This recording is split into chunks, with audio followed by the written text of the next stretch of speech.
In the world of being a footballer, there are many situations in your career where you look back with regret.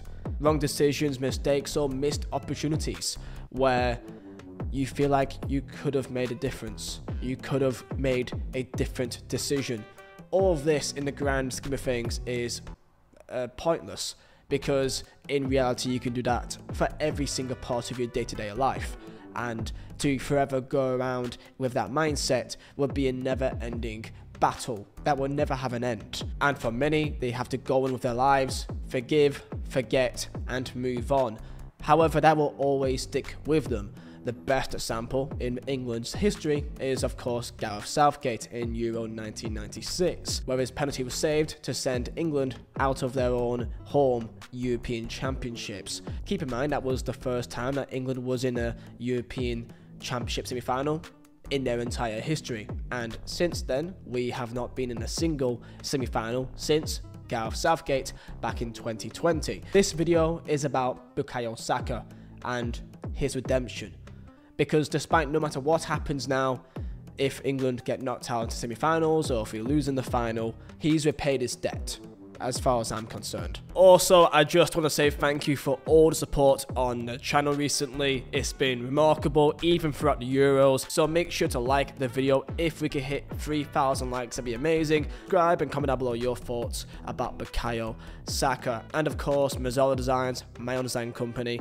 all made by myself. Link down below at the top of the description, and use code EUROS for 20% off all items. Again, thank you so much for the support. It means the world to me. And enjoy the video.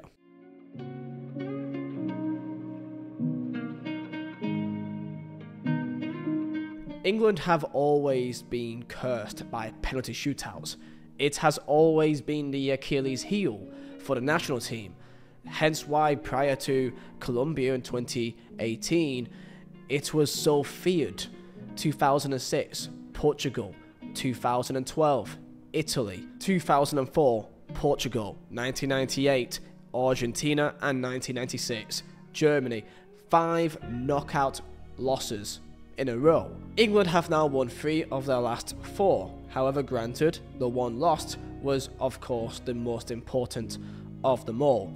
And this is where Saka comes in. Saka has taken that walk before, where the feeling of carrying the nation's hopes and dreams on your shoulders, and feeling the responsibility and the dread and burden if it all comes crashing down. Saka was only 19 in that penalty shootout against Italy, being given the 5th and final standard penalty, and on that occasion, Donnarumma saved it. Saka didn't miss, it was simply saved. Quote, "I was hurting so much, and I felt I had let you all and my England down."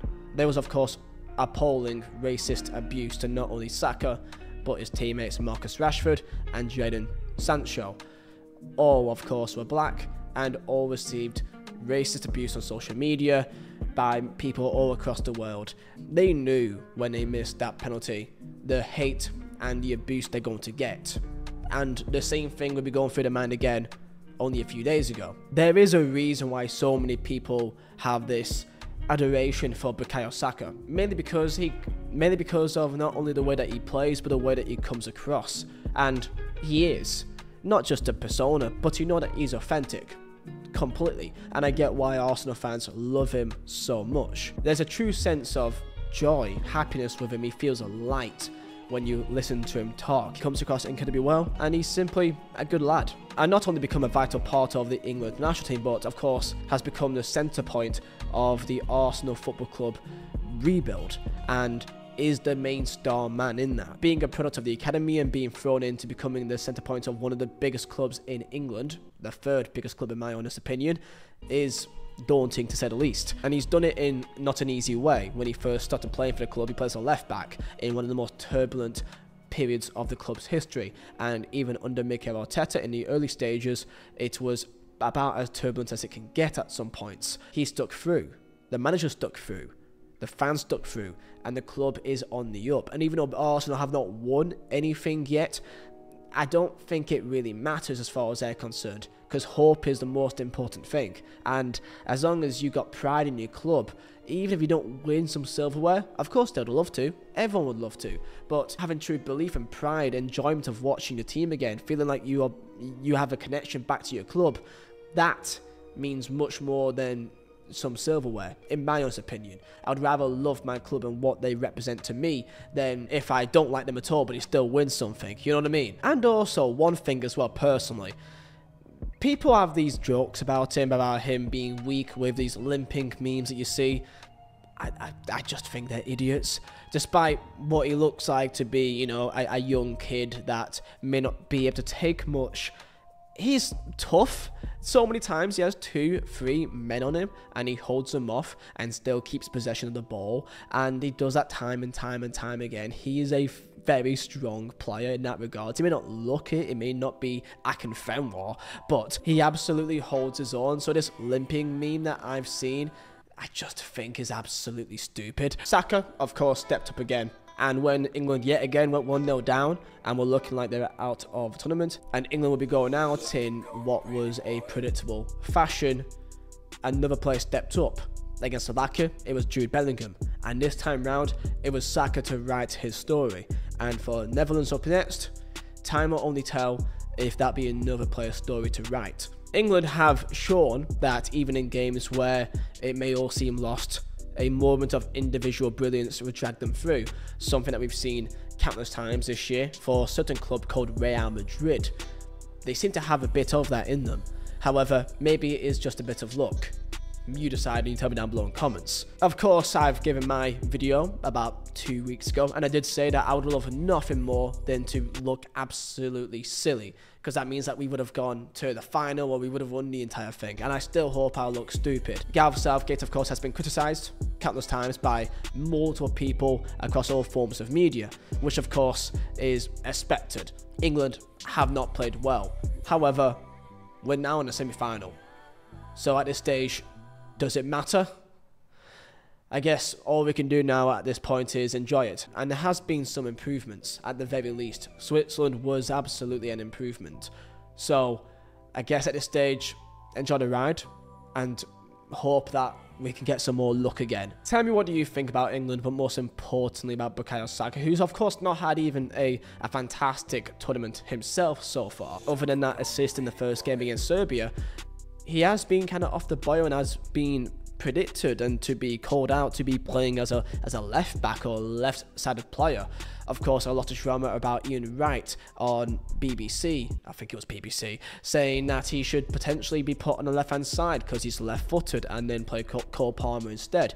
Now, I think Cole Palmer is also a fantastic player, so I don't blame the idea of trying to also fit Cole Palmer in, because I think he's also a fantastic player too, and that's the hard balance. You can't play every single great player at once, and some players, despite how good they are, have poor games or off games compared to their usual greatness or their usual best, and that is just simply the fact of the matter. So here is the words from Bukayo Saka himself speaking about that moment on Wednesday. And while you watch this, just appreciate the sheer joy in his eyes that it is finally over. Just from a personal point of view, in terms of your own penalty, potentially exercising some demons from 2021, how did that feel when you looked like you enjoyed it?